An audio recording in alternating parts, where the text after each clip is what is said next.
ଆଳୁ କାଟିକି ରଖିଛି ଆଉ ଏଥିରେ କଟା ଛୋଟ ଛୋଟ କଟା ପିଆଜ ଆଉ ଅଳ୍ପ ଜିରା ଲଙ୍କା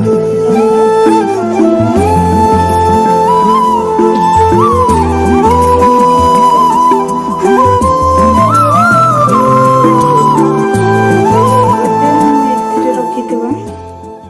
ଗୋଟା ଜିରା आगो फास्ट पकई नेबी तापरे कटा होइथिबा लंका प्याज सब पकई नेबी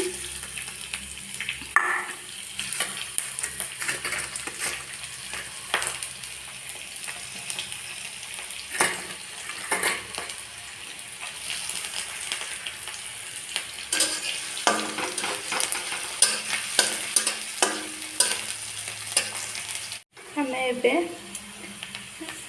को बेसी टाइम आम भाजबानी कहीं बेसी फ्राए कले भल लगे तेणुक ये टाइम रे आम अन्य मसला थिबा जिनस को ता सहित पकई नेबा देखु सांग मैंने मुझे सब मसला पकई देइछि ता भीतर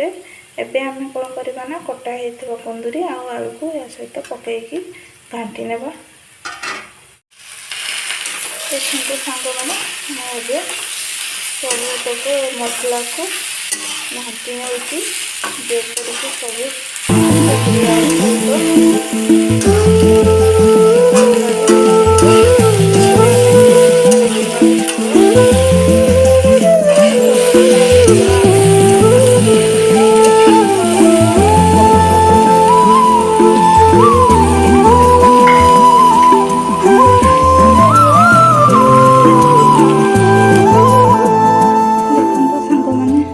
भजा हो गला